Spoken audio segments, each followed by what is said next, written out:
We've got to equip ourselves. So we're going to talk about uh, lab equipment today, and we're going to do that so we can consume knowledge. We're going to be able to prepare ourselves for what we have ahead of us in chemistry. First, we've got previous objectives that we've looked at. These are going to be things that you're going to see as we go throughout the year.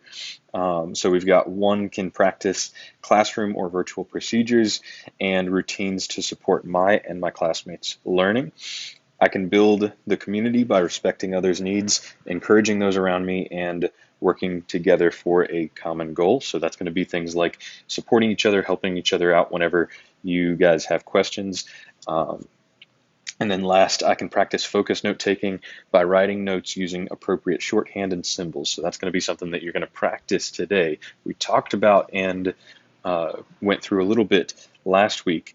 Today, you are going to put that into practice with our lab equipment notes. We've got page 11 is where we're going to be, and it's going to be titled Lab Equipment. You see how I've got it set up here. We've got objective. That's where we're going to put the objectives on the next slide. So the next slide is going to be those objectives. We've got two of those. Then we've got two columns in the middle here, questions. Those are going to be where you're going to put your review questions later on. So don't worry about those just yet. We'll deal with those in class. And then the notes, that's where we're going to be putting all of this lab equipment information. Just a heads up, we do have a lot of lab equipment, so just kind of plan accordingly. We've got about 25 to 28 pieces of lab equipment that you'll need to get in there. So again, make sure that you're using your shorthand and planning accordingly.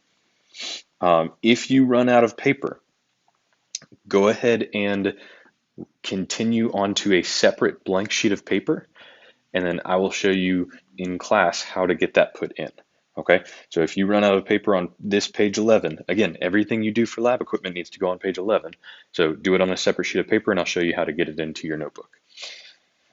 Current objectives. First, I can identify common lab equipment by site, name, or function given one of the three. So I need to be able to give you either site, the name, or the function of a piece of lab equipment, and you need to be able to tell me the other two. Then second, I can determine which tools or procedures available are best suited for a particular task and defend reasoning based on evidence or constraints. So those are our two objectives that we're looking at today. Beaker is the first piece of lab equipment. It is going to be holding solids and liquids that aren't going to be releasing gases.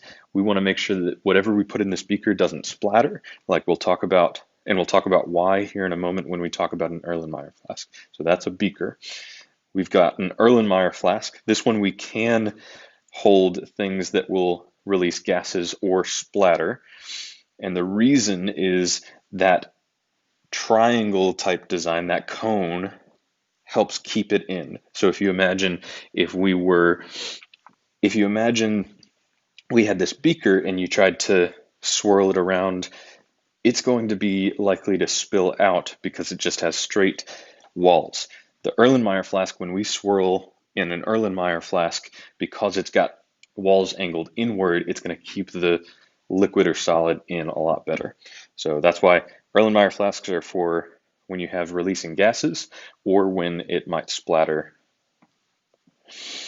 A funnel, this is where you are taking usually a liquid, trying to put it from one container into another with a small opening, like an Erlenmeyer flask in the last slide.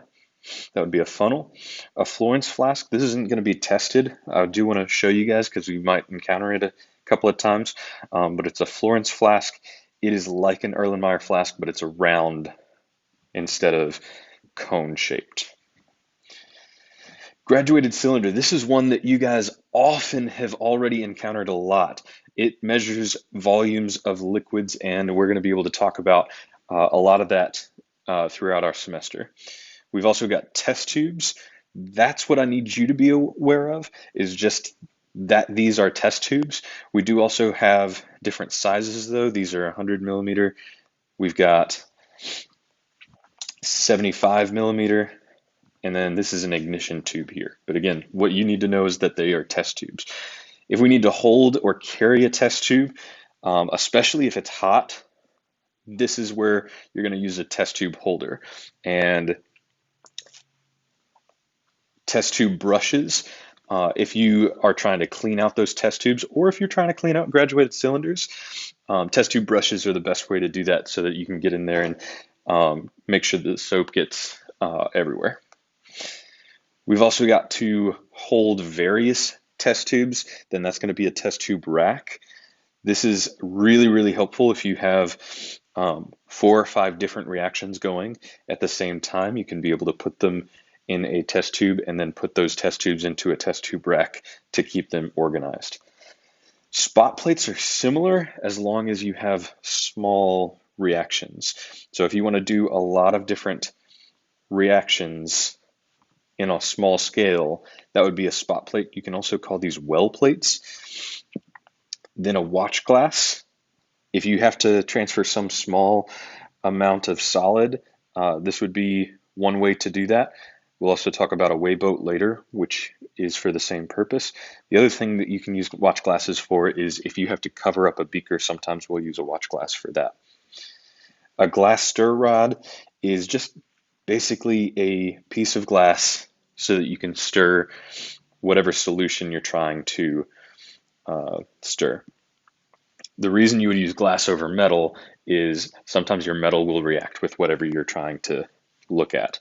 And you can also use this to transfer a single drop of solution. That's something we won't deal with in our class, but if you take higher level chemistries or when you get to college, that's something that you might encounter.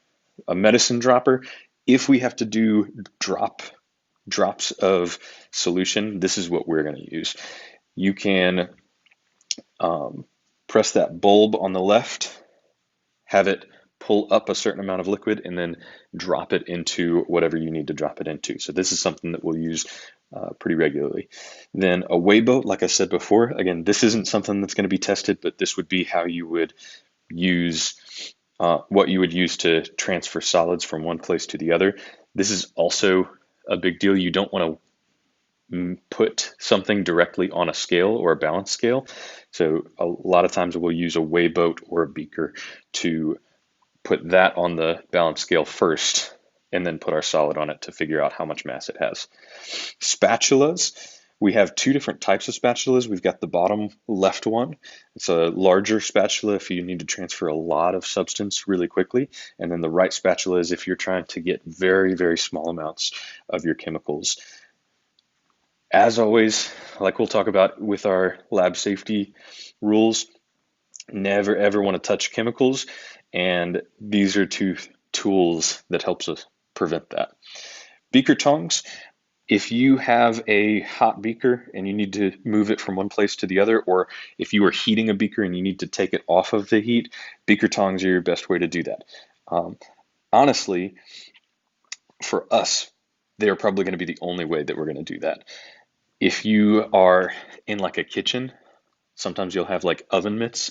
The oven mitts that we have are a little bit smaller, so we don't get as much control with them. Then Bunsen burner. This is iconic. Many, many people know what a Bunsen burner is. I love these. We won't get to deal with them a whole lot this semester, but you use these to create a flame to heat up non-volatile liquids. Non-volatile meaning that it isn't going to catch on fire. Evaporating dish, this one is the one without a lid, okay? So evaporating dish has no lid. You're going to use it to heat up solid compounds and elements. If they're incredibly stable, then evaporating dish is the best way to evaporate off all of the water and try to dry it out. Crucible would be used on compounds or elements that need an incredibly high temperature. So metals are one of the things that you would use a crucible for. This one is a little bit smaller and has that lid with it. You've got crucible tongs. Notice that this one does not have the rubber around it, so aren't going to use this for beaker. You're going to use these only for crucibles. We've got a section here talking about ring stands and their components, so ring stands and what we use with them. Iron rings, you use these to create a platform. And then this isn't something that you'll need to be tested on, but utility clamps, we won't use those a whole lot, more than likely. But you would put those on the ring stand and be able to clamp down either test tubes or distillation columns that we aren't going to do a whole lot with. Then wire gauze, this is what you would put on top of that iron ring to make that platform. Flint striker is going to be how you actually light your Bunsen burner. Sometimes you'll also use matches, but flint striker has a little piece on the inside of that left-hand circle that is flint, and as you scrape against it by pressing it together, it creates a spark, and that's how you light your Bunsen burner. A balance scale is right here. I'm not particular about what you call it, either a balance or a scale or a balance scale. As long as it's one of those three things, I'll know what you're talking about. Use this to measure mass. And like we said before, never want to put that directly on the balance scale. If you are measuring mass of something, you want to have some container and then put the solid or liquid into that container rather than directly on the scale. So either the weigh boat, the watch glass, or a beaker, something like that. We also have a fire extinguisher. I will show you guys in the lab where that is. You'll want to make sure that you know where it is, and if you were in a situation where you had to use it, just a quick note, make sure that you're using it by pointing the hose at the bottom, at the base of the fire. Then we've got